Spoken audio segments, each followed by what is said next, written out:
Hey there, Hiking Forest fans. Today we're going to be reviewing the Osprey Atmos 65 AG pack. The one I have here is a medium, so it's about 65 liters.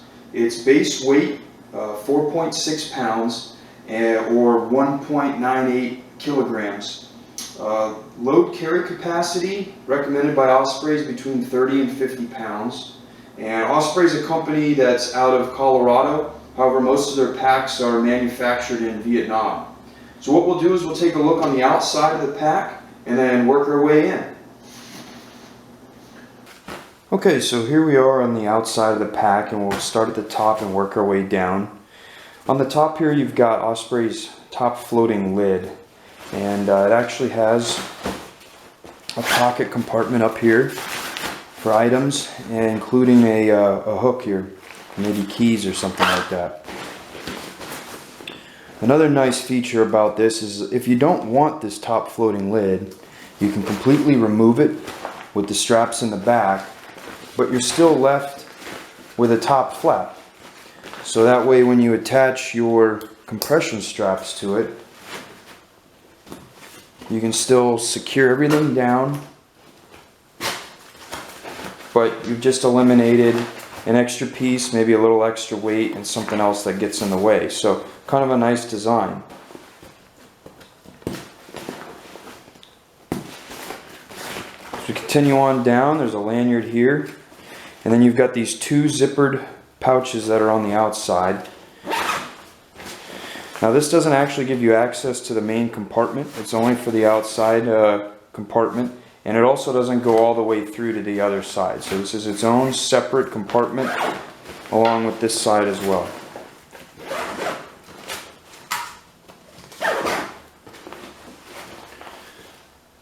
You've got this outside mesh compartment here, which if you can kind of see my hand through there. But a good area to put like wet towel or clothes to dry out.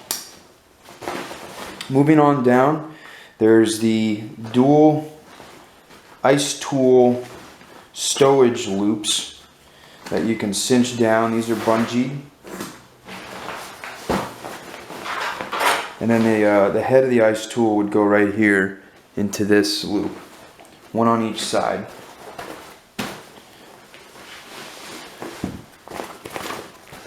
Towards the bottom you've got sleeping pad straps, so if you like to put your pad on the outside of your pack, you can.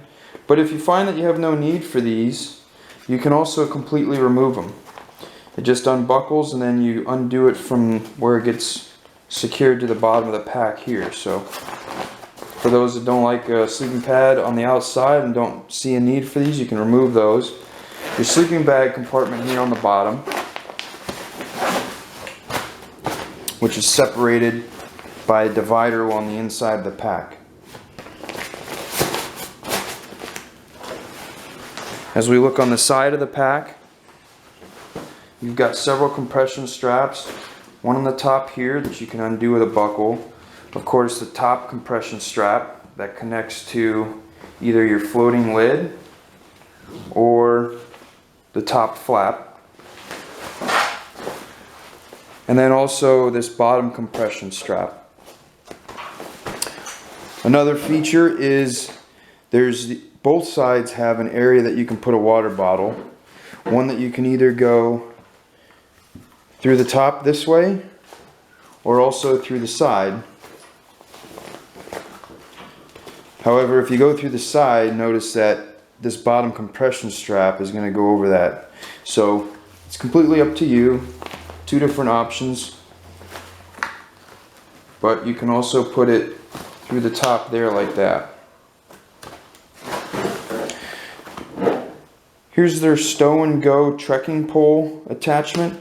So the bottom of the trekking poles would go here, and then on the actual shoulder pad, there's for the top of the trekking poles, and there's even a little icon to remind you what it's for. So now we'll take a look at the suspension side of the pack. All these little straps here are just to hold down the top lid.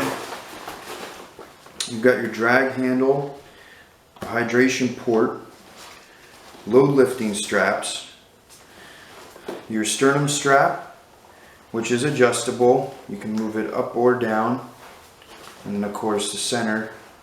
And this doesn't have any elastic on it. This is a hard strap, built-in whistle. Each side's got other additional loops here. The outside one are a little elastic in nature, but then behind it is just a solid strap. And then their anti-gravity system.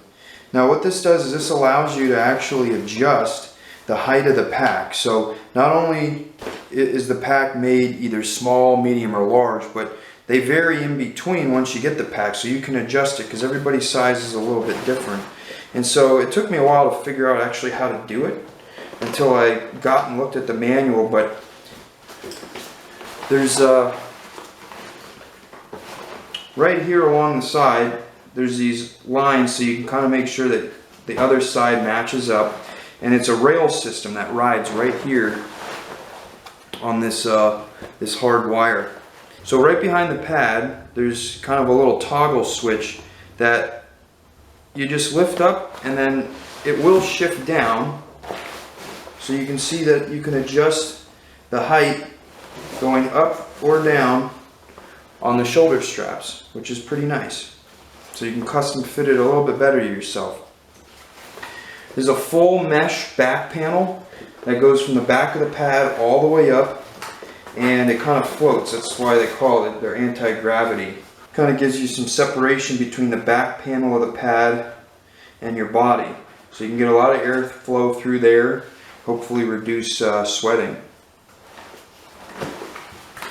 As we move further down, we've got kind of the 3D hip belt, and this also is customizable. They call it their fit on the fly hip belt, and this can move in and out. It's just velcroed in, and it's got measured markings on there so you can kind of adjust it, but this will come out so that you can adjust the size of the your hip belt.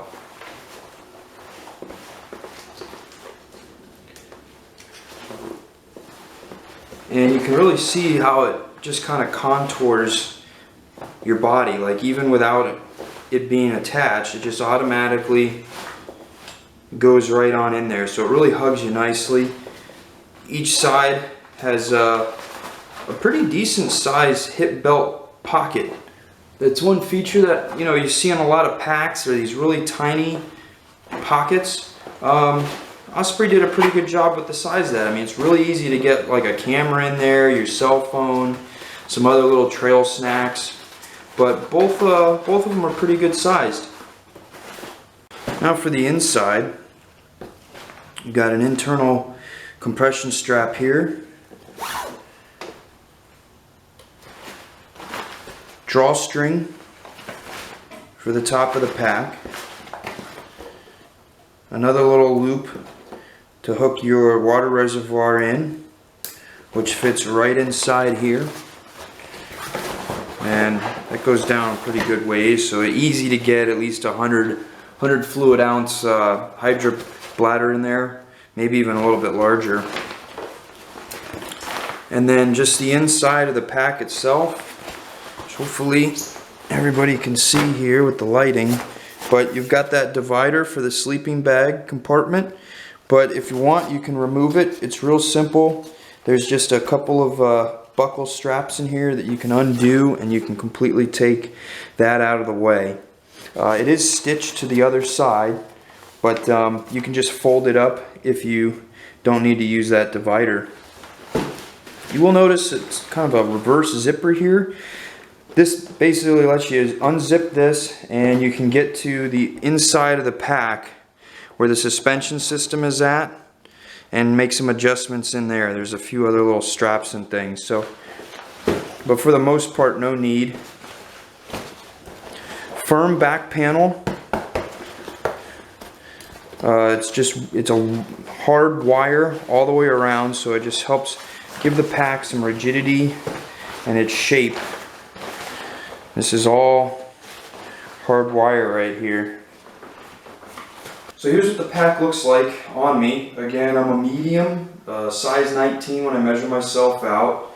But the pack, it fits really nice. It's real good right in the hips, plenty of padding, and it kind of hugs the body the way that it's been contoured. And the shoulder straps feel really good too. What's nice again is that they're adjustable up and down. The hip belt is adjustable with the length, so I can adjust the foam padding. All in all, it's one of my favorite packs. It's extremely comfortable to wear. So this concludes the review of the Osprey Atmos 65 AG. Any questions, leave them here on the YouTube comments below, or you can visit me at my blog at Hiking Force. I'll see you again.